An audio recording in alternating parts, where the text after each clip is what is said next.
Hello and welcome as we are here live, excited to bring you a Sweet 16 preview here. Arkansas versus UConn right here on the Arkansas Sports Network. Welcome into the Rolling Smoke Studios of Las Vegas. It was really cool that we get a chance to have a sponsorship from Las Vegas. Tonight's the night for us. Brad Caldwell, along with Jaran Miller, as we don't get a chance to do this very often. Our focus, I guess, is on high school sports in a lot of ways. Although here on the Arkansas Sports Network, we do a lot of Razorback stuff, tons of it. And, we get a chance, high school season pretty much for us is over. We're probably going to do a baseball, softball game every once in a while. But, I mean, we're pretty much done with high school sport for the 22-23 school year. Getting ready for the 23-24 school year. Be ready. We got some stuff for you, just saying. But with all that being said, we are glad to be here as we get a chance to talk some Sweet 16 action. As Arkansas is going to get a chance to play against the UConn Huskies. I think the significance, Jaran, of this is that Arkansas is trying to do something. Believe it or not, to me it's odd to say what I'm about to say. Don't jinx them. Okay, but I'm not saying they're going to do it, but I'm just saying Arkansas is going for the opportunity for the first ever back-to-back Elite Eight appearances in school history. Now, think about that. It's been a long time since you have been able to say that Arkansas is doing something that hasn't been done in basketball in a long time. And here we are now with the opportunity for the Razorbacks to go forward and do something that nobody else has done. Yeah, that is something crazy you don't think about, because when you're our age, at least, you go back and you remember the glory days. And we went to 3 Final Fours in 6 years, from 1990 to 95. And you don't realize that you never went to back-to-back Elite Eights, even though you think you kind of did, because you kind of lived there back then.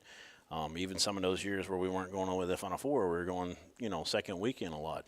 So that is a big deal, and it's pretty unique. And I heard this the other day after the Kansas win. We've won 7 NCAA tournament.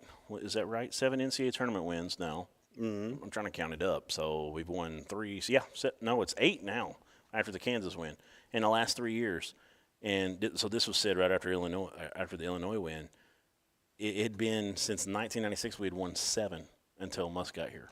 Yeah. And then we won 7 in 3 years, and now it's 8. It's insane, folks. It really the place is. We're living right now. It really is, and people, I don't know if you really understand what really is going on here. I mean, again, we're talking about history, but let's do this first. We got a lot to talk about. We've got a little bit of time to do it, and we've got ESPN Arkansas's Ty Richardson is going to join us here on the Overtime Arkansas. From the Rolling Smoke Barbecue Studios here. And we're going to give you an opportunity as well to talk a little bit about it. We've got a phone number we'll give you after Ty is on here that you can kind of sound off, tell us a little bit about what you're thinking. But, man, it's going to be an exciting night here. And, again, if you can, share it out with your friends. If you're watching right now, share it here. I know we've already got a little bit on Facebook. I don't know. What do we got on YouTube right now? Not much going on YouTube right now, but, hey, make sure that you share this out with them. But, again, back-to-back Sweet 16s, and now you've got a chance here. The back-to-back Sweet 16s hasn't happened since the 93 through 95 season, or I'm sorry, the 93 through 96 seasons. The 95-96 team made it to the Sweet 16 where they lost to UMass. I'm pretty sure they made it in 93 as well when we lost to North Carolina. They did. So it was 90, it's 4 years in a row. 4 years in a row, 93, okay. 94. I thought you were saying 3. 92, Sorry. 93, 93, 94, 94, 95, and 95, 96. Correct. All Sweet 16 trips. 2 of those ended up in the Final Four. 2 of them ended up in the Sweet 16. But you've never had Elite Eight appearances back to back to back. We also want to say, and let me get to me, doing all this production stuff and everything at the same time. It is a little different. But you're usually just a talent, Brad. Right. Right. You have like a house that smells of rich mahogany and leather-bound books back at home. Well, I mean, There's only a few of us. He's kind of a big deal. There's only a few of us in this industry that can do that. So just make sure that you know that. Bold I guess I am right. I am. I got a good fresh shave on tonight. Yeah, man. Because I can smell the lacquer coming off that thing. Well, I decided that I look 15 years younger if I actually shave my head, which means that I can't shave any more years off my life. It's over at this point. Yeah. I've totally lost my train of thought, by the way, for that. But anyway, the Sweet 16 appearances here. Arkansas's got an opportunity, Jaran, I think, in this time that they go. Okay, so let's rewind back to 21 when Arkansas made the Sweet 16. They had ORU there, okay, 15-seeded ORU. Right. I think that they got a break. Well, number one, Ohio State, I believe, was the 2-seed that year. I think Arkansas could have beat Ohio State, but they got a break in the fact that they had played a 15-seed in the Sweet 16. And then they turn around and they play Baylor. Now, I think that team in 21 could have been the second-best team in the country at that point. They were playing that well. Baylor, though, was the best team in the country, and unfortunately they ran into them. You go look at it, and we played them as good as anybody did that whole tournament. Maybe the championship game was maybe a few points tighter, but it was basically the same, I think, if I remember correctly. Right. And you, like you said, that might have been a break with Ohio State, but that ORU team was insane that year. I mean, it took everything we could do to beat them. So and they were good. They might have been tougher, but I agree. If you look at it logically, seeding-wise, I agree. Yeah, they were good. And then you look at last year. So Arkansas goes in and they play the first seed, the overall top seed, Gonzaga. Nobody expected them to win that ball game. Oh, yeah. Then you turn around and then you play a team that probably was better, at least at the time they were better, the Duke Blue Devils, who had Paolo Banchero. Paolo Banchero just ate us up, and Muss even said later on, he said, Arkansas didn't have an answer for Paolo Banchero. That was one of the first times that he has ever seen that he just didn't have an opportunity to stop a guy because he just was too good. Right. We didn't have a guy that we could throw at him. So this year, though, there's no Duke, there's no Gonzaga, there's no Baylor. I mean, don't get me wrong. There's some good teams. There's still good teams. UConn is one of them. In fact, a lot of people think they're the favorite to come out of that right now. But then you've got Gonzaga and you've got UConn. Gonzaga really wants a shot at Arkansas again. For sure. And I almost feel like they're a little underrated going in because they're always rate them so high, the one, and I think they're a 3 this year, correct? Mm-hmm. And, I think they kind of earn where they're at, but they're definitely not overrated this year like they are a lot of times. And I'm not saying they were last year because they definitely earned the 1. But yeah, I think if we can get past this UConn team, I mean, UCLA's great coach. Gonzaga's good if we end up meeting them. But I really feel like UConn is the toughest test all the way to the championship game. Personally. Yeah, I agree. So the toughest matchup for us personally. Let me get to some preliminaries here as well before we get too far into this. Again, you'll have an opportunity to call if you want to, so I just want to let you know that now. Make sure you hit that share button for us. We're going to throw this out there right now. So if you see that QR code on the screen right now, that gives you an opportunity to help us.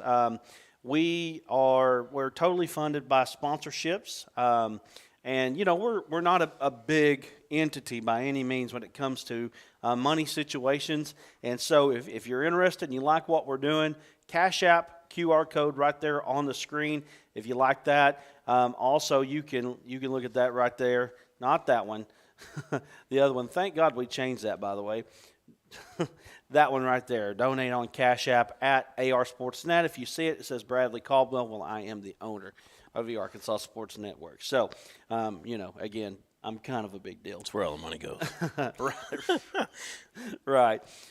So, anyway, with that being said, just want to throw that out there as an opportunity for you. At 7:20, we've got Ty Richardson going to join us here on the phone. He's going to give us the rundown of what's going on at Vegas. He's going to tell us a little bit about what he thinks. The one thing I love about Ty is an unabashed homer. Yeah. Okay? And I love it because he's a fan. He doesn't make any bones about the fact that he's a fan. That's why he's in the business. Now, Let me tell you something. Don't even get it twisted when I tell you this. I mean, I feel like that I can give you some opinions that are not going to be swayed by wins and losses, what's going on. unbiased opinions. And I do think that throughout the years, the Hogs losing has kind of numbed me a little bit, but I still do get emotional about it. I mean, I'm sitting here, the other day, Saturday, I don't think Arkansas is going to win the ball game. I never thought. It never crossed my mind. In fact, as we're picking brackets, not one time did I ever pick Arkansas over Kansas. So I'm just being honest with you right here and telling you.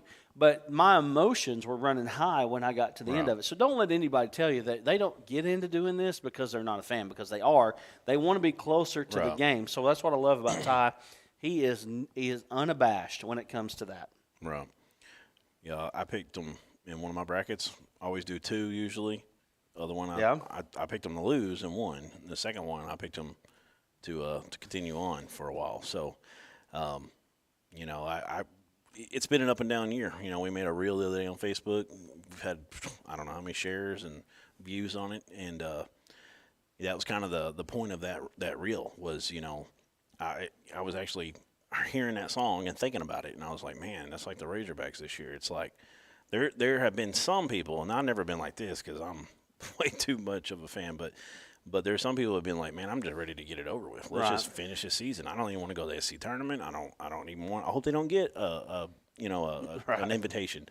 I never was like that at all. But that's the point is that's kind of how it's been this year. It's been so up and down, and it like you said, emotional. And then when you get through it all and you win it, and I mean, it's just.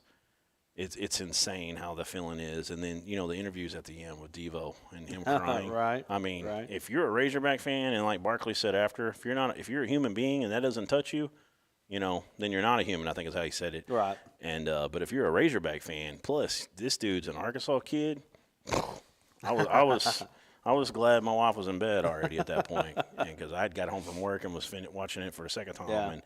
And man, it was emotional. It was awesome. Aaron Wojciechowski says, "What's up, fellas? Go Hogs! Is it Thursday yet?" I know that everybody's excited. It's crazy, how it is between, like you said, you get fans that are like, "Is it over? We're done. I'm tired of this." And then you've got other ones that they stay on it forever. We got an opportunity, and I think as Hog fans, we should have learned our lesson by now with Muss, right? I mean, go back to 21. Again, they're playing their best ball at the very end. They run into Baylor.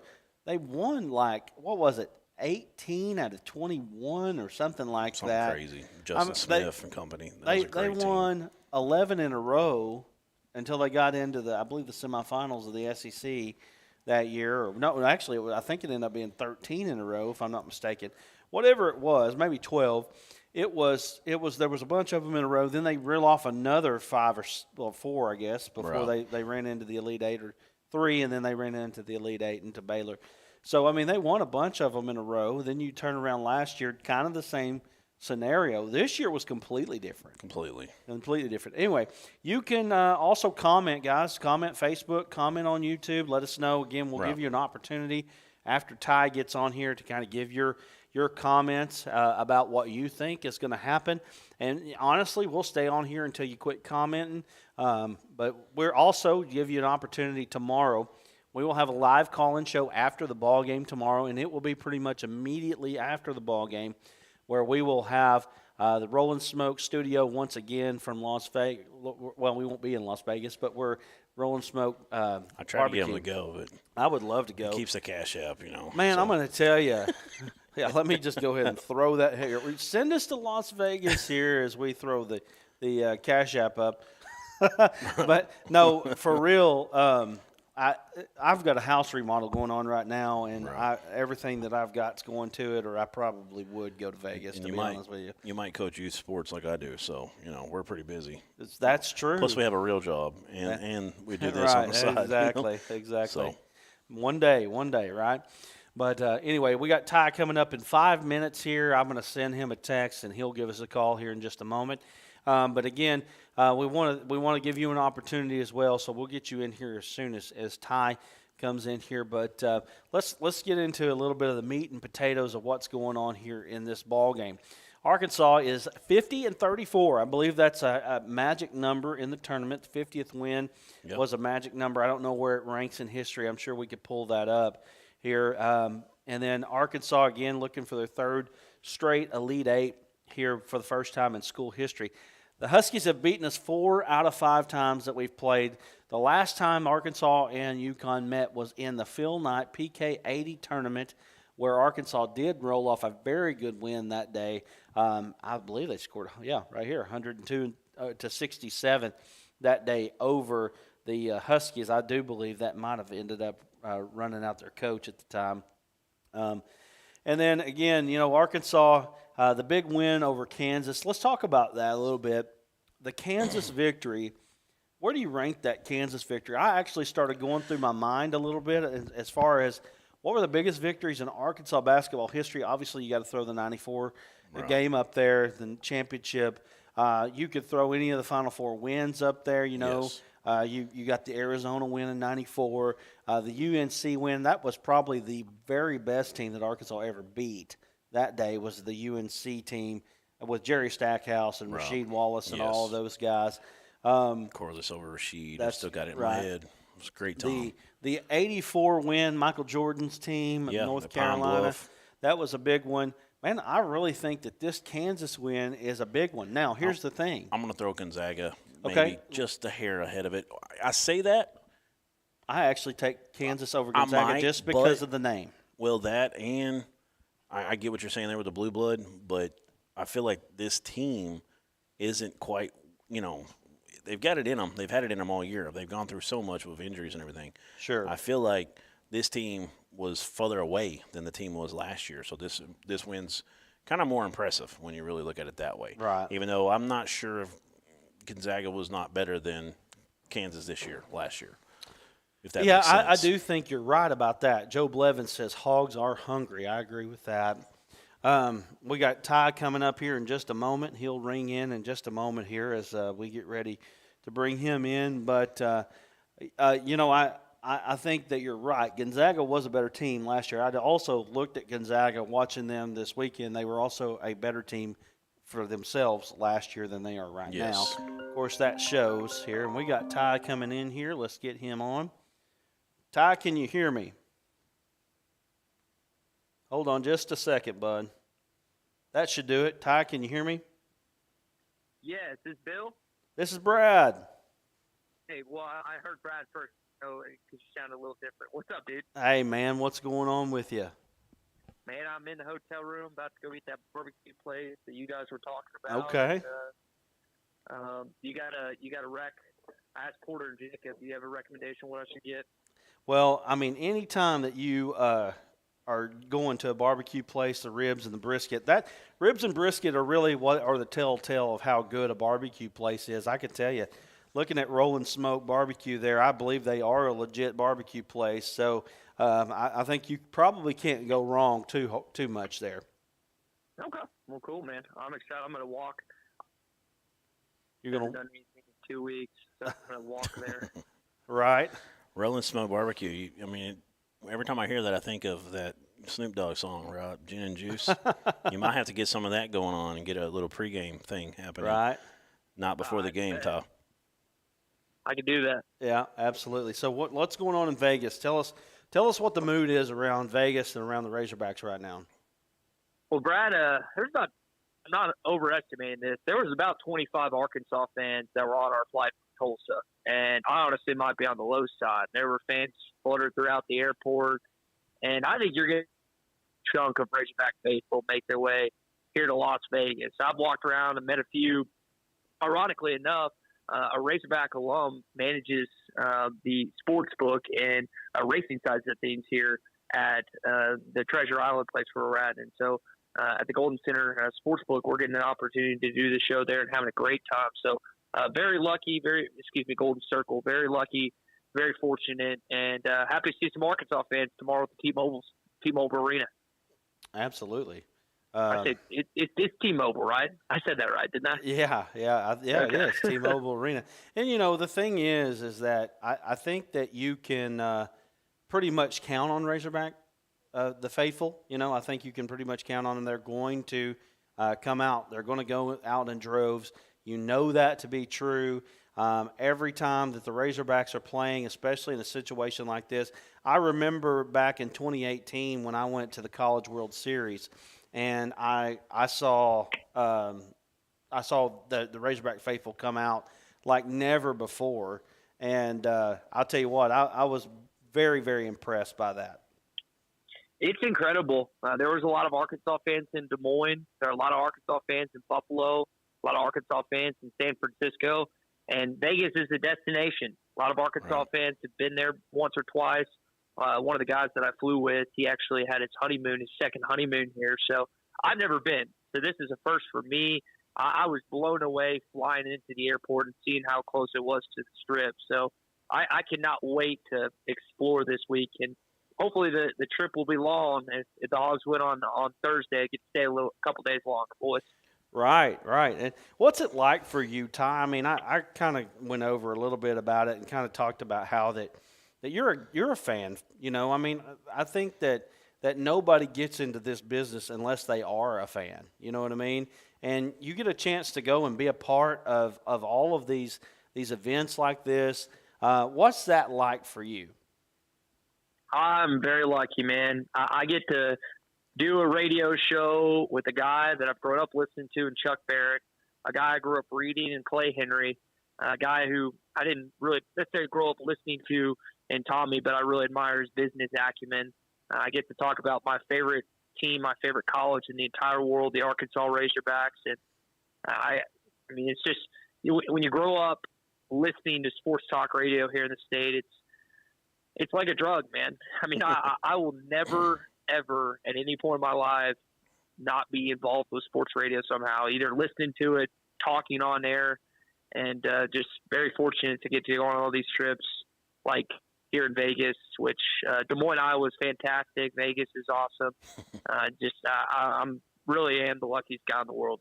I really believe that. Well, that's awesome. So give us a feeling about what you think is going on with this Razorback basketball team. I think that there were so many people that pretty much just kind of wrote them off this year. I'll be honest with you, I was probably one of them. I just didn't think that they were going to be able to make it happen this year.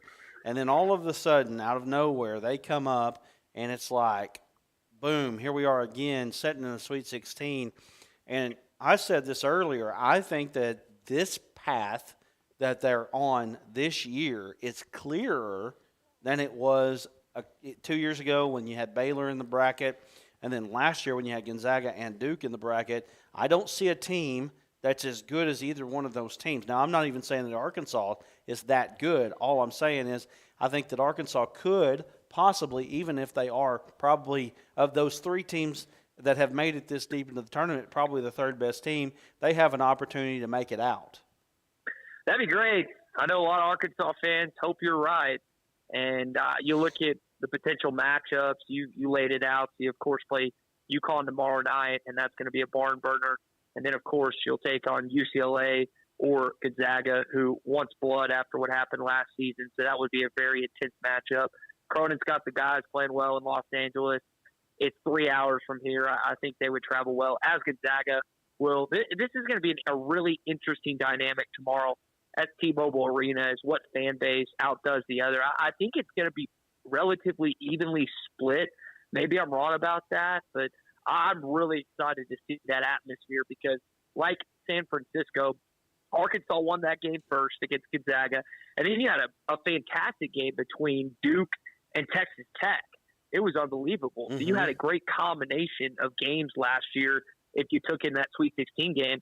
And, Brad, to be quite honest, you're blessed with that same thing tomorrow night. If you're making the trip, you get two good games for the price of one, theoretically. Well, I wish I were making the trip. I have the unenviable task of remodeling a house right now, and it's draining me dry. But if it wasn't for that, I'd probably be out there shaking your hand tomorrow night. But unfortunately, it won't happen. I got Jaran Miller here with me. He's got a couple questions he wants to ask you. So, being down there in Las Vegas, have you run into Mike Tyson or the Wolfpack, any of that gang yet? You got to watch what's going on in your drinks, man. Jaran, I need to watch The Hangover, and yes, I need to be more cautious of than what I usually am in Arkansas. But that's a movie I haven't seen in quite a number of years. And if Arkansas is able to win on Thursday night, I'll have some more flexibility and free time on Saturday, and might have to work that into the calendar, man. Right. Well, tell me about your thoughts on this UConn game. Let's get into that a little bit, and what you see as a matchup probably issues for the Razorbacks that they're going to have to deal with. And before you get to that, hold that thought here. Make sure that you hit the share button and let everybody know that you're watching here on the Arkansas Sports Network. And we definitely want you to hear what Ty's got to say about tomorrow's game. Go ahead, Ty. You got it, Brad. So I would say, and I butchered his name probably 15 times on the morning rush this morning. Sinogo. Am I saying that correct now? That's how we think it is. That's right, yes. Okay. I think I said it about 30 times incorrect this morning. Still trying to shake the cobwebs off. But he's going to be the key. Now, Jaran, Brad, you look at really recent history against big man, and I've stated this. Drew Timme went off last year against you. You won that game. Walker Kessler went off against you last year. You won that game. Colin Castleton went off against you. Mm-hmm. You won that game. Oscar Sibley went off against you last year. Mm-hmm. You won that game. There's a pattern. Like, just because the big man scores 20 plus and has 10 to 15 rebounds, that doesn't mean the other guys are getting involved or getting going. And so while Arkansas might get beat inside a little bit tomorrow, as long as Connecticut's not drilling threes and not shooting those at a high clip, I really like Arkansas's chances. And I think Makai and Mikael Mitchell, they know the impact they can have on a game. We've seen Kamani Johnson last weekend have quite an impact. And I think they want to play. I mean, they want to prove that they belong on the court, and they're going to get a chance to do that tomorrow starting at 6:15. I think you make a really good point there, and I think that's kind of part of Musselman's kind of the fabric of his coaching is we've always been good at three-point defense for the most part, and I think they kind of do that. Like they don't mind a little bit. If you want to get the ball inside and try to get over our length and get what you can, like Castleton did at Florida last year, and do that kind of game. That's an excellent point I thought you made that they'll let you do that as long as you're not draining 8 threes on us. If you're going to shoot 2 from 9 from the outside, they're fine with that if you want to go inside. So I really think that's a good point you made there, Ty. Thanks, man. And I think it's just simple math, right? Threes more than twos, and not that points in the paint aren't a higher percentage clip, but I mean, Muss is an analytics guy. I guarantee he's had him and his staff figure that out, that they can win more games like that. And the other thing to think about is while Sinogo is an All-American type of player, there's just not as many skilled big men in the game as there were 10, 20, 30 years ago. That's not as much of a focus now in the grassroots organizations and in young middle school, elementary, high school ball. They're not taught that arsenal. It seems like big men nowadays are out on the perimeter all the time. Mm-hmm. So you don't even most of the time when you do that and you stick to the shooters, there's not a big man that can kill you. Now in this case, Sinogo is really talented, and Makai, Mikael, Jalen, and Kamani are going to have their hands full. But I trust him, man. I know Jalen Williams was salty and sturdy last year. They had 54 charges, but Makai and Mikael have blocked some shots. Kamani played some good defense, and just hope Jalen kind of gets in that mode where he gets a block or two like he has at a couple points late in the season. And I really like Kamani in that role as well, because he's one of those guys, if you go back and watch the Kansas game especially, and even Illinois, but he just gets under your skin. He's one of those dudes that, he's getting guys to hook him because he's doing things. He's a lot like Dennis Rodman was in the 90s. He has that same kind of game. He knows how to muddy it up and muck it up, I guess is the way to put it. And I think he will have an impact in this game some. Now, Muss is big on matchups. There's a lot of size there, but, Kamani, 6'7", I think. They list Sinogo at 6'9", 245, but that guy's got to be 260. I mean, he looks big. The Mitchell twins are listed 6'9", 235, and they look a little bigger than that to me. And Sinogo looks a lot bigger than them. So, but I think I agree with you, Ty, that I think both the Mitchell twins and Kamani are really going to hold their own. And I mean, he might get 18 and 10, but we can probably live with that, like we've been talking about, because the fabric of Muss's defense, and I think he got that from his dad growing up, and all the coaching he's done is to run guys off that 3-point line. You don't want a guy like Hawkins to be out there hitting 7 or 8 threes, you know. So I really feel good about some of the matchups, and we know Muss, he's going to find something that we don't even know about. There's going to be something, either it's trying to switch. You know, you saw that a little bit in the Illinois game where they were kind of getting counsel in some, and really it happened against Kansas too. And they're getting some switches and getting him against the 5 where he can get in the paint a little bit and make some jump shots. So Muss is going to have something up his sleeve that we haven't even thought about yet. It'll be fun to see. He attacks shot both ends. He tells the opponent's worst shooter, worst playmaker, really the guy that he trusts the least to do anything that hurts Arkansas, say shoot it. You remember when Michael Jordan told Muggsy Bogues, shoot it, you little bleep. That's basically what Muss does every possession they double team. It's like he's telling that guy in the corner or the post players, like, do something. You won't. You're soft. You don't know how to play. And a lot of times, I mean, if you go back and look at the possessions that they've double teamed someone and left someone open on purpose, shooting about 10% and probably have turned the ball over at least 10 times this year.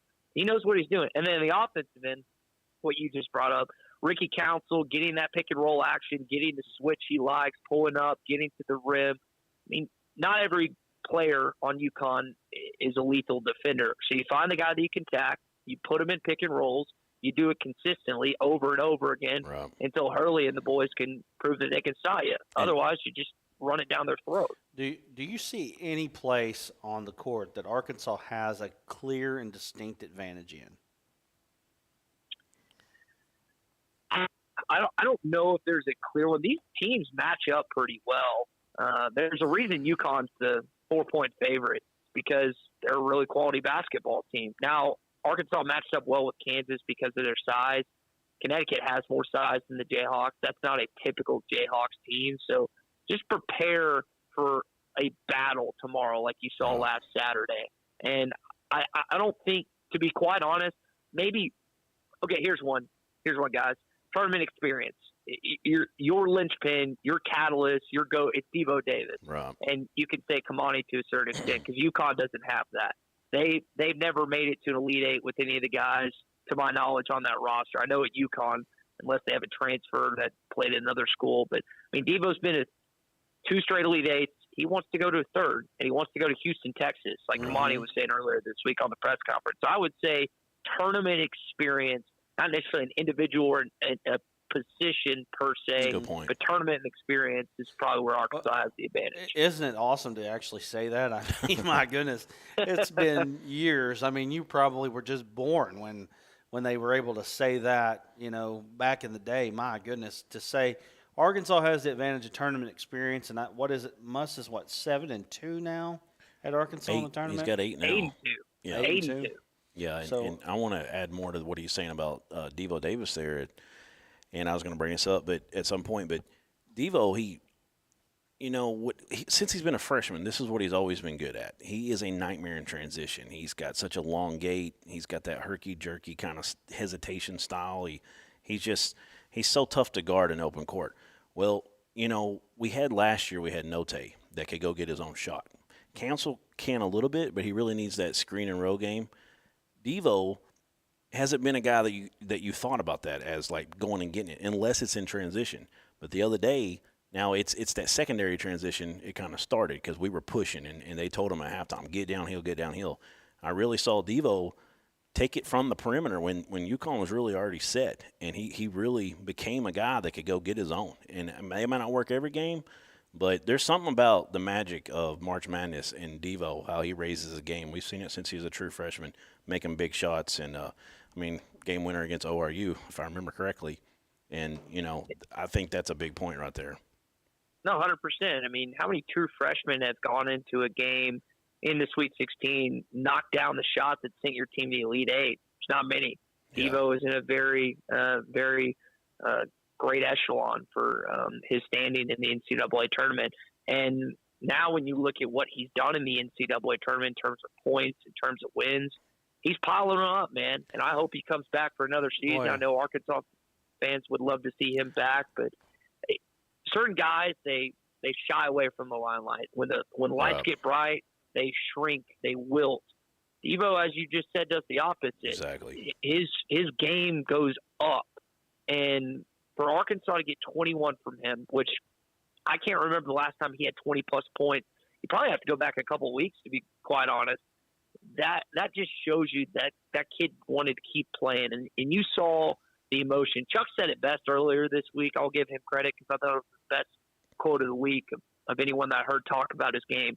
Not only did Devo put the entire team on his back, guys, he put the entire state on his back. Yeah. And there's no better way to define what Devontae was able to do during the course of that Kansas game than how Chuck kind of framed it this week.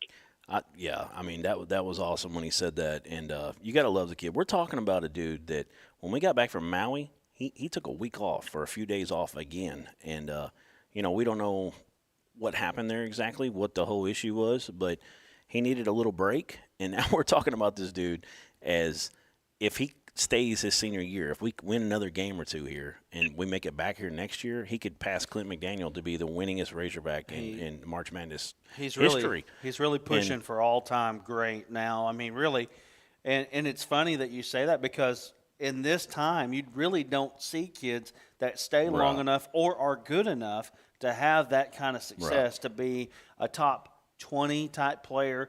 Where he's going to end up, who knows? But I can guarantee you, if he puts a crown of a national championship on his head, I mean, he's got an opportunity to be mentioned as some of the greatest players that ever played Arkansas. We kind of had this conversation the other day, and I mean, I've got him up there with guys like Clint McDaniel right now, and Clint McDaniel won a national championship and went back and played for another, but what Devo's done for this team is just greater. He's really, put himself up there, and it doesn't always show out through the entire season. But like you said, Ty, he steps up and when the spotlight's big. And I love what Kenny Smith said after the game the other day, and I thought that was awesome. He was talking about the gut check. Did you hear that?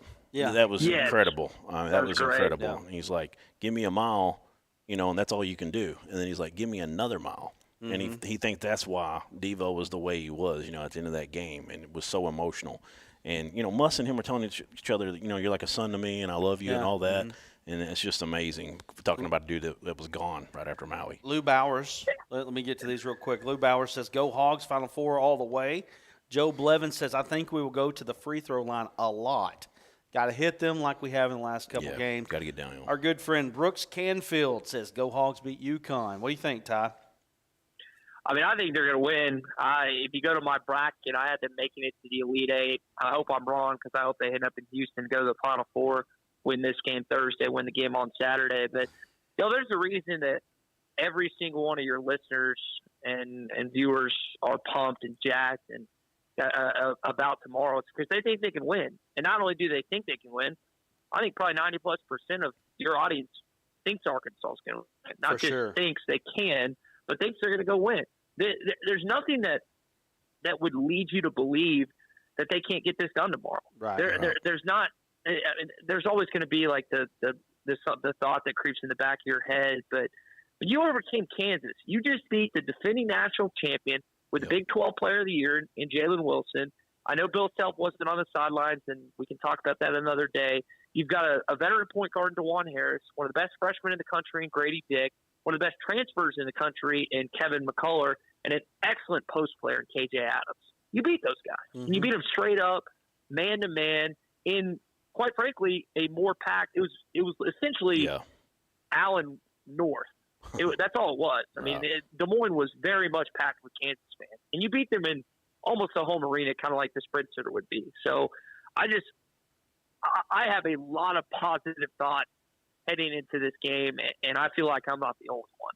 Yeah, I agree, and I have that feeling too. In fact, so much so that we're going to be having a reaction show after after tomorw night. Yeah, it's already scheduled. Right, it's already there. We're doing it one way or the other. So. And I told you earlier today, I was like, in Saturday, we were making plans, and we're going to do it at this time on Saturday, And yeah, we're excited. We're excited. Well, Ty, listen, I'm going to let you go to Rolling Smoke Barbecue and go have a little bit of that barbecue. In fact, we got a little bit. Did you share some of those already? I'm going to throw that up there right now while we let Ty go. But you're making me hungry. I'm telling you, man, it's It looks really good. That brisket, so I told you, brisket is kind of what you're testing here. You know, you want to do the brisket, you want to do the ribs, you want to do anything like that you can kind of test this thing. But I can tell you, we got pictures up right now. It looks legit. Well, I'm excited to dig into it. I'll send you guys some pics up close and personal. How's that sound? I'll be honest with you. I would much rather be up close and personal with it. But I can smell it from here. But I mean, listen, barbecue's my thing. I'm not even going to lie to you. It just is. And so if I wish I could be a part of that, but I'll take your word for it. And the next time I'm in Vegas, which I've only been one time, He's two already times. He's I've already been got two a name. times. He was talking about making a barbecue restaurant. It's gonna Yeah. be Bald Brad's Barbecue. That's perfect, right? Ball fast barbecue. I love it. I love it. man. Boys. Hey, make sure you let them know that you heard them on ASN. Okay. All right, we'll do, boys. All right, Yes, sir. man. Thank you. Thanks for calling in. You got it, guys. See ya. All right, that's Ty Richardson of ESPN Radio here on the Sweet 16 preview. Let's go ahead. Let's give you an opportunity if you want to call in yourself. Let's do that right now. You can call in at 501-291-3005. You can call in and be a part of what we got going on here. Give your thoughts of what you think is going to happen tomorrow night with UConn. So right there, we've got an open line for you. Just let you know. If you want to call in, it's there. So 501-291-3005, you can call in and be a part of what we're doing. Also, if you like what we're doing here, go ahead and donate to us on Cash App at hashtag AR Sportsnet. And again, if it says Bradley Caldwell, that's me. And if you like what we're doing, we do appreciate anything that we can get. It really helps us out quite a bit. We've got great plans going into the 23-24 school year. You know, like we told you before, we do a lot of Razorback stuff, but we also do stuff that like this right here, and then we do the high school stuff. The state tournaments are a big thing that we do. That's a huge thing. It's a blast. There, and we love doing it. So anyway, anything you do will help us out there. So with that being said, again, you can call in. Let me go ahead and throw that back up there one more time at 501-291-3005. You get in here and give us your comments and just let us know. But anyway, let's go back to a little bit about what Ty was talking about. You know, one of the things that stuck out to me about what he said there was the fact that the big guys have had their way in many instances with Arkansas, but they haven't been able to beat Arkansas because, well, I think Muss probably is of the opinion I'll give you a 2 and not let you have the 3. And in fact, one of the things that is really out there, I guess, when Mike Anderson was here, one of the biggest problems Mike Anderson had was defending the 3. I mean, people would come in and just have their heyday with us. It's kind of like our defense in football for several years, especially under Morris. It's like the Heisman Trophy candidate just left, you know, after every game. And in basketball, it's kind of the same, you know. All of a sudden, they got 13 threes, and that dude from Little Rock that went to Florida, he had like 6 that night after he'd been on a slump for weeks and weeks. Talking about Allen. And, you know, so go ahead with your point. But well, what I'm saying, though, is that Muss has turned that completely around. Yeah, and now it's analytics, and he's got 2 guys on his staff just for that, and that's why those kind of things. Absolutely. And so, you know, not being killed by the 3 is a huge deal now. Because I mean, look, if you let a high D1 player shoot a 3 wide open, they're going to hit it. Right. I mean, it's the way the game is now. Right. And then you see like the situation where the momentum starts going against you in the tournament, and then it's just like somebody comes down and just shoots a 3, lets it go, and it's bottoms. See, Arkansas was doing that under Richardson back in the day. Nobody else was doing that. Nobody stopped and popped on transition. Scotty Thurman, Clint McDaniel, Dillard. Alex Dillard, yes. Yeah. And, you know, we kind of were one of the first teams that really do that a whole lot. I mean, you can go back to the Loyola Marymount teams and stuff, but yeah, now, and Ty touched on it earlier with the big man, and that game is like you don't see it a whole lot no more because it's almost completely gone, and you got that European style that's kind of taking its way over in the NBA and everything over the last couple decades where there's really not much of a post game. And we talk about this, and this is really something that you talk about a lot, Brad, is, you know, part of that is because of the charge. You get the charge called every time you post up now because guys flop out constantly, and you can't back nobody down hardly. Which they got to it just makes it tougher. They got to stop that. Eventually, they've got to go back and allow people to post up again because, again, like you said, you get the ball in the post, you make the turn, any kind of contact, they're falling down, and then you have no post game. And this is a conversation that we can have for another time and another show, but I just don't think the quality of basketball is near as good as it used to be because of that. The game is not played in full. You're either shooting threes or you're shooting layups. There's nothing else. There's no in between, and there's no post game. If there was a super dominant Shaq-type post player right now, be the greatest player of all time. I mean, honestly. He could dominate. Could absolutely dominate. So, anyway, Arkansas, though, what do you think? I mean, are you feeling good about where we're at right now with Arkansas? Yes. I mean, I feel really good about them. We talked about it a little bit. All they overcame to win against Kansas. I mean, it's really storybook. You could there's so many storylines you could write about on it. Just all the stuff going on with the team. You know, you've got the injury to Brazil. You've got Nick Smith injury coming back, going back out, coming back again. You know, he doesn't practice the day before. We haven't even talked about all that. We probably won't a whole lot. Right. But, I mean, this team, you know, they were on a run when Nick Smith come back the first time. And it takes a little bit to kind of get that continuity together. And that's when we actually started going in our slump a little bit at the end there. What did we lose? 8 out of our last I don't know what it was, but I think it was 7 out of 10 or something. Yeah, something like that. And before that, we started 1-5, and then we got on that row where we won like 5 straight or something. And I know we got back to 5-5 or 6-5, and then we started to going downhill again. Well, just all that adversity, and a lot of those guys, nobody knows everything about what's going on there, but I know those guys on the team love Nick Smith, and those guys are out there. Rooting him on, rooting that whole situation on, and they're out there playing their tails off. And because they knew, and that's something that Muss is great about. He does pump confidence in his dudes. They knew they had it in them to win that game. You go back and look at Maui, how well we played. We lost to Creighton in a great game. Come back and beat San Diego State when you could have shut it down and went home because you were there to win the whole thing. That team, especially at that point, they're top 10 in the country. I mean, they're really feeling it, that we're something. And you lose that game, and you could have just laid down, and they didn't. They come back. Kamani gets the big shot to put it in overtime. We run away with it in overtime pretty well. And, I mean, just like we said, it's just been insane how everything had to go right for them to beat that Kansas team. And it's because they had such a big heart and no quit. And, so, I mean, right now, UConn, they played St. Mary's, and – one of their better players got injured, and it was a tight game. And after that happened, it stayed tight for a while after that, and they got about, close to 10 minutes into the second half, and that's when they just blew them out at the end. Mm-hmm. And that's what they faced. And I'm not trying to put St. Mary's down because they have some great ballers, but, compared to what we went through, and Kansas basically having everybody, they had an injury, but, Black's hobbling around at the same time, and he came back. And, dude, after he came back, he made those 2 plays. I'm trying to think of his name, the point guard for UConn that, he made those plays in the paint. Is it Hawkins or something? I don't know. I can't remember, but it doesn't matter. Maybe Collins. Anyways, he makes 2 unbelievable plays. Right. And, he was fine after that's what my point is. I mean, he was, they're all battling through something right now.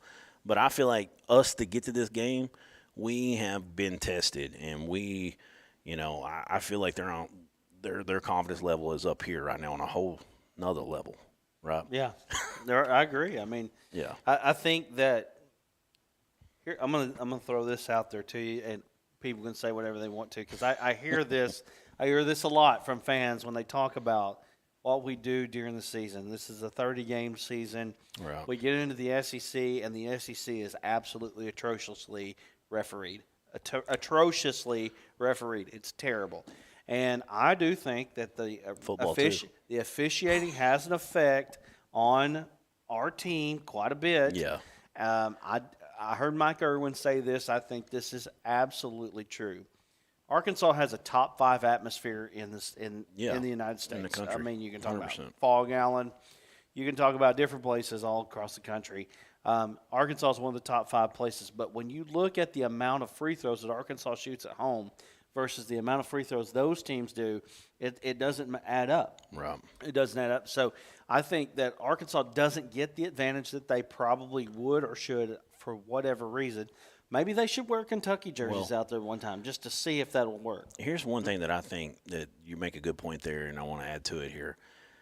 I feel like in the SEC, okay, his style and how he's going to get on them, and there's other coaches, Calipari, he's all over the refs, they all do it. Buzz Williams, I mean, you can just go down the list. Bruce Pearl is one of the worst for sure. That wears on the same referees, though, a little bit as you're seeing those guys over and over throughout a season. And you might see the same crew multiple times.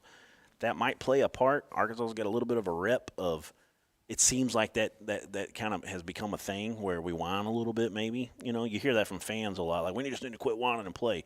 But everybody's doing that. You have to do it because it's kind of something that's happened over the last 20 years, especially in basketball, the flopping and all that stuff.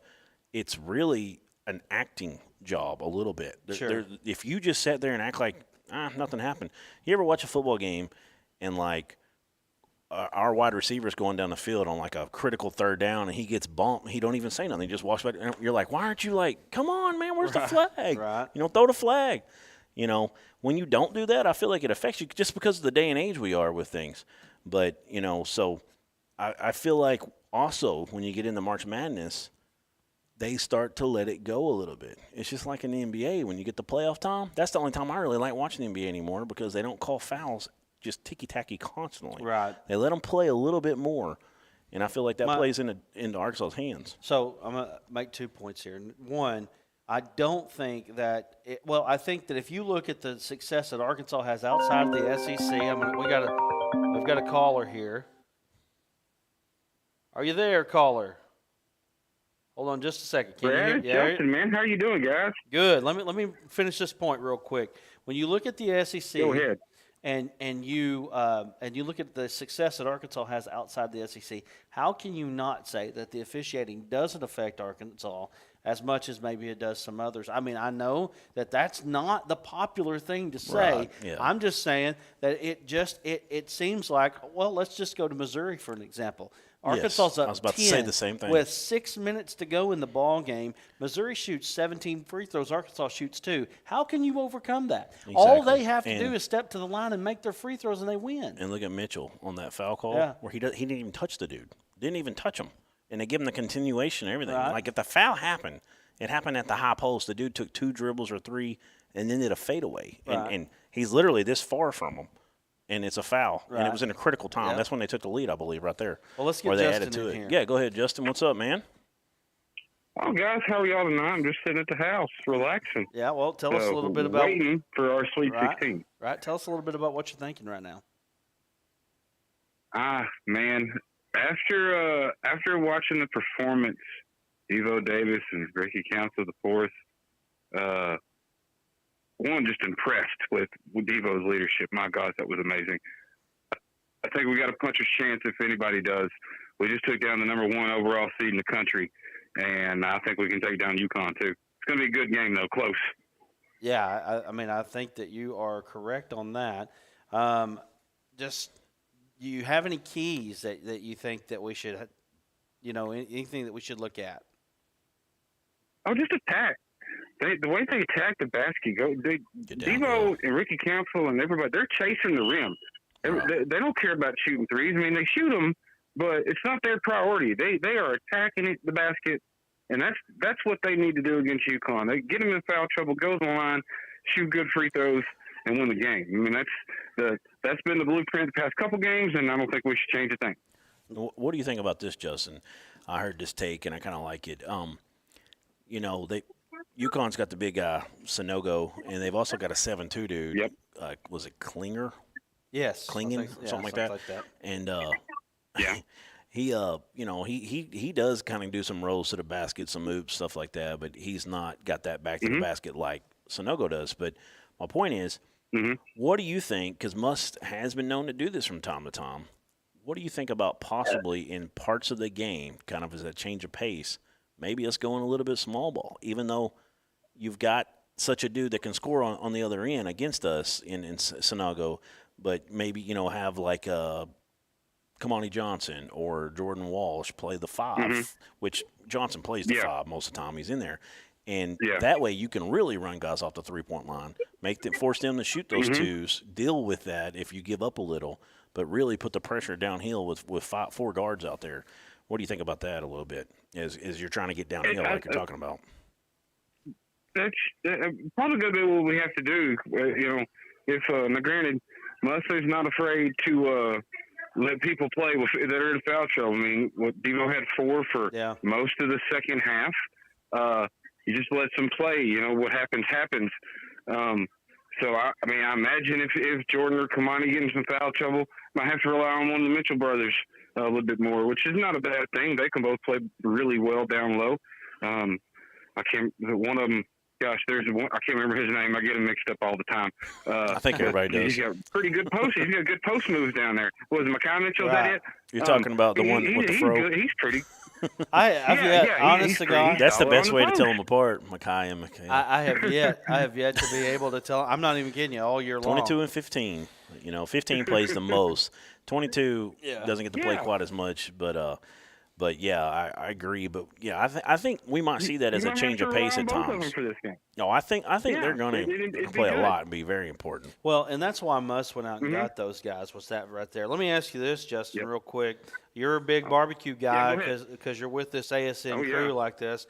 So at Rolling Smoke Barbecue at Las Vegas, if you had a choice between their homemade Arkansauces of house sauce, sweet country girl, mama's sweet delicious, spicy, damn hot, or Carolina vinegar, which would it be? Yo, that's awesome. Probably mama's sweet delicious or the one right before that. I got my fill of spicy food. Now, by the way, let me see that list. I don't like heartburn. By the way, the damn hot, just for people who know me that are watching, it's DAM, and it's the Hoover Dam, by the way. You're right there. You ever caught any those fish, those damn fish at the dam? Right, exactly.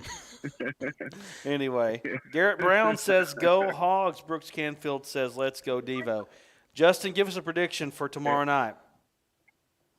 Oh, gosh, it's going to be a good one, but I think the Hogs pull it off by at least 4 points.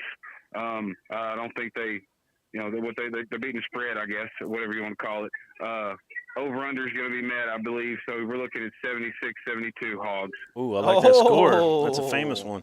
I like it. I don't know. I can't remember another Arkansas score 76-72 since that game. I can remember the UCLA one. One I try not to remember. What was that, 89-76, I think? It was 11. Yeah. 89-78, I believe. It's I love it, guys, man. We're in a Sweet 16, and I don't care what happened the rest of the season. We're dancing, and it feels good. Justin, thanks for joining us, man. Thanks for calling in. You guys have a good night. I'll see y'all later, man. All right, see you later. Justin Smith joining us here, and you can join us here on the Rolling Smoke Barbecue hotline just by calling 501-291-3005. Give us your prediction for tomorrow night, and we'll do some predictions before we go. As country as Justin is, I can't believe he didn't pick the sweet country girl. Right. There. But yeah, we definitely got to get in the predictions. I got a few more takes I didn't even talk about, I believe. So read my notes here. Sorry, guys. But yeah. So like we talked about this a little bit, but I still don't think we talked about it enough. Muss, in his game planning, he's got a week. Well, what is it? From Saturday to he's got 5 days. So that's one of the you were asking Ty kind of what do you think Arkansas has in their favor, and he brought up the experience, like a guy like Devo. And Ricky Hansel, I don't know if he's played a lot in March Madness. He played at Wichita State. He's got some experience, but maybe not tournament experience. I can't remember if they were there last year or not. But Devo is definitely one of them, and that's definitely something that you can say that we got an advantage at. Another thing I think is having Musselman have a week to prepare. I agree. He always has something that we are not expecting, that we'll be like, wow, I didn't see that coming, and so that's another thing that I feel like is a feather in our cap a little bit. I'll take Musselman as a pregame, matchup kind of planner over any other coach in America. I agree. And did you see that? 100%. I don't know what I was looking at, but I saw a post or something today of the current coaches' salaries, and Muss is like ninth, I want to say.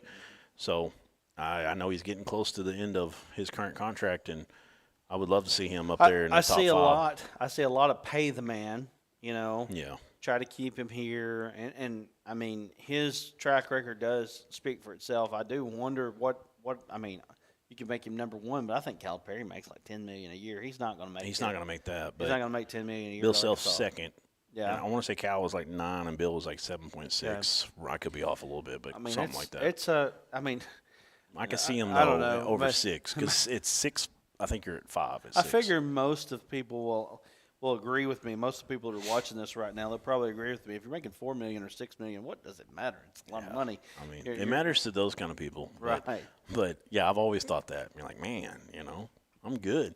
I've always was like, especially when I was a teenager, like talking about big time players. Yeah. Like you're upset that you're making $35 million and you want to make 40, so you're going to leave a 70-win team and go play on a 40-win team. And I'm like, that never made sense to me. Like, because maybe it's too rich for my blood. I don't know, but I'm like, just take the $27 million and stay and win another title. All right, we got another caller here. Hang on, real quick. Can you hear me?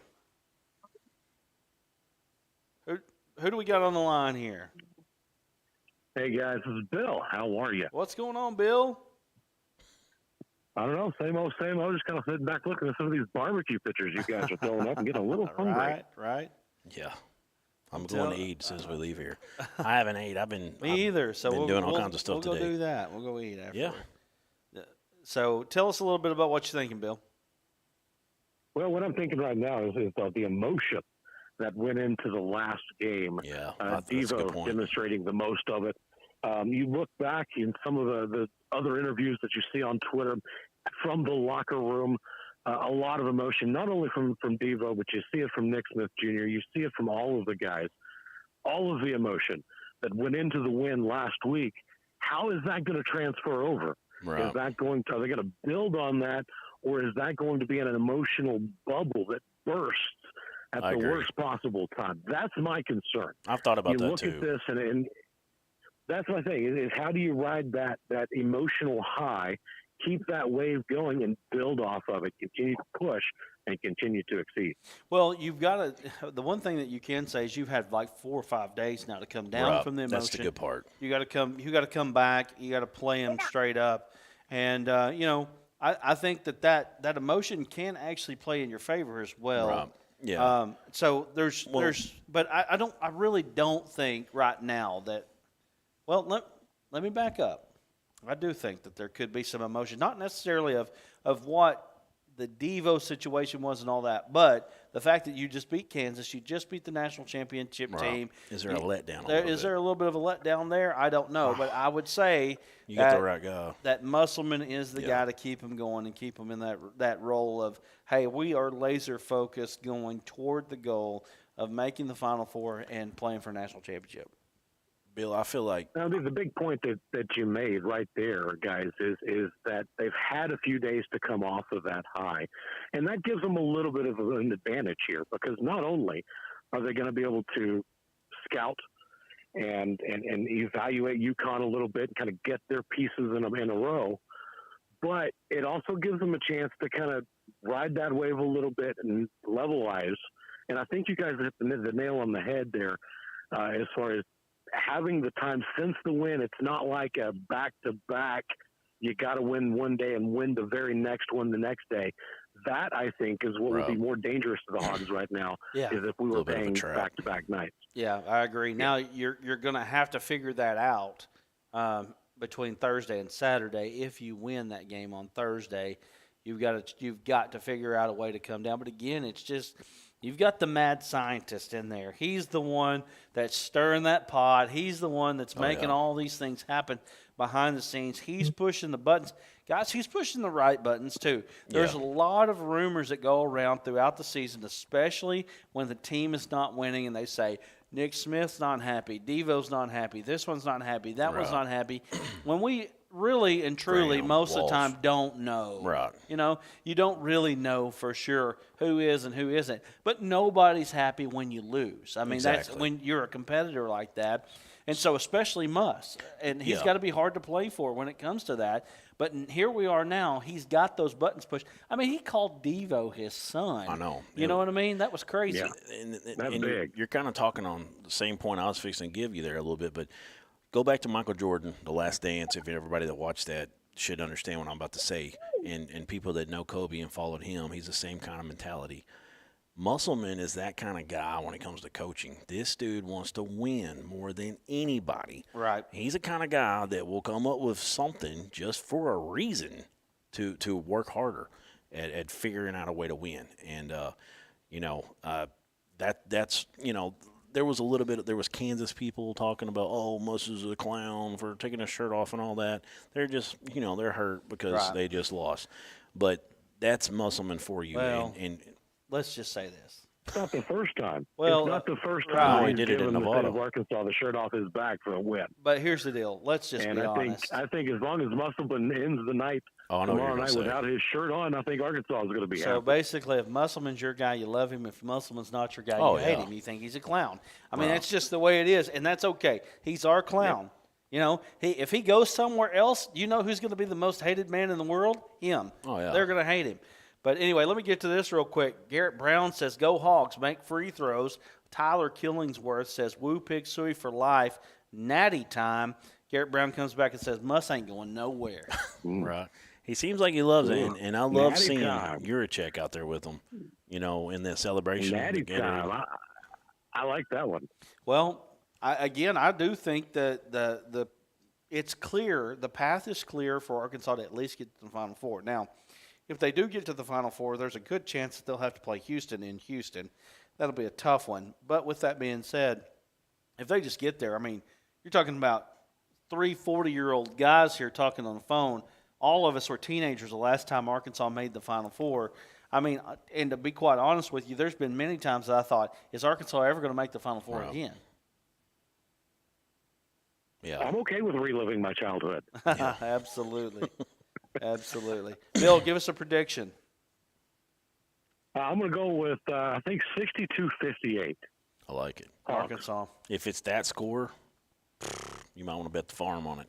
Yeah. I mean, I'm just saying that's the kind of score that Arkansas has definitely an advantage in. Look at Muss's record, below 70 points in Arkansas. Right. It's stellar. Yeah. It's stellar, for sure. Anyway, Bill, thanks for calling in. We're going to wrap things up here in a minute. Thanks to Rollin' Smoke Barbecue for allowing us to do this. Bill, you got any last words?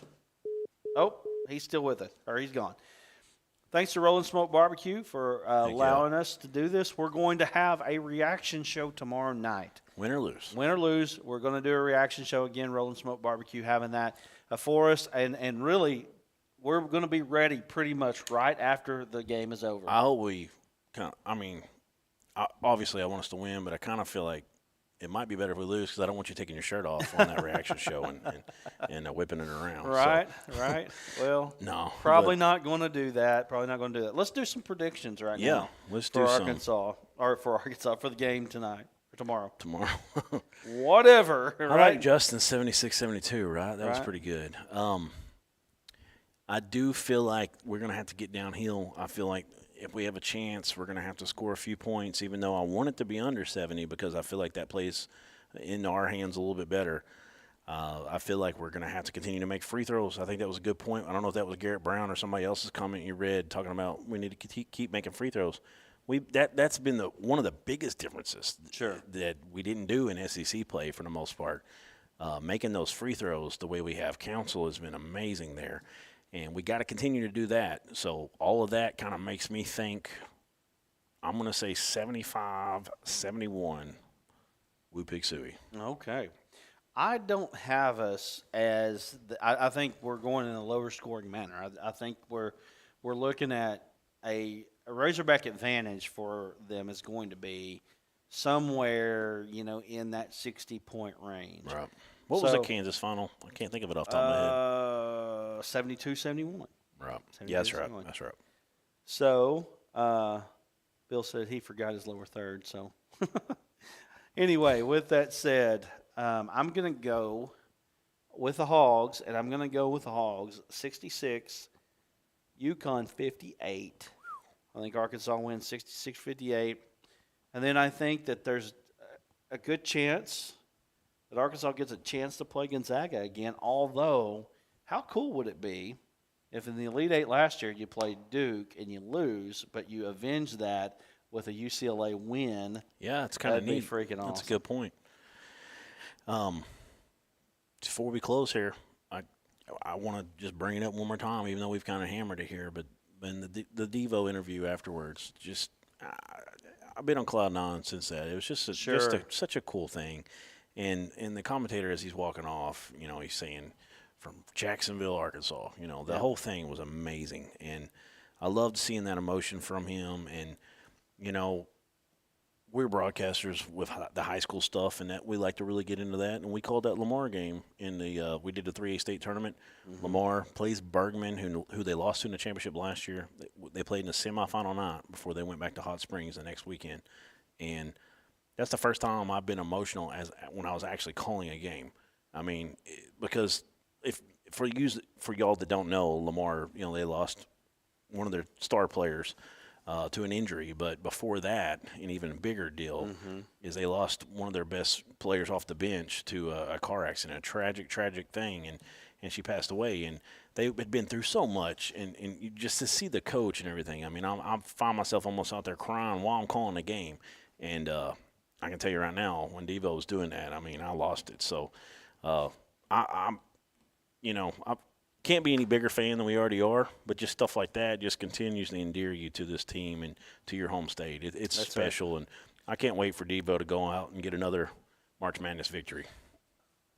One of the all-time greats if it happens. Look here, real quick, Rolling Smoke Barbecue, Las Vegas. If you are there, know somebody that's going to be there. You look at the side over here with the cabbage and the potatoes. You don't get that very many places when you're talking about barbecue. That's one of my wife's biggest complaints with barbecue is the fact that you don't get the sides. A lot of vegetables. With the barbecue. Good stuff, but it looks good there. That is, I believe that's rib tips right there. And then you got the classic pulled pork. And I can't wait to hear from Ty about what he's got going on over there and what it looks like. But it does look legit, and I'm looking forward to it. But tomorrow night, again, pretty much immediately after the ball game, we will be ready to go with a live reaction show.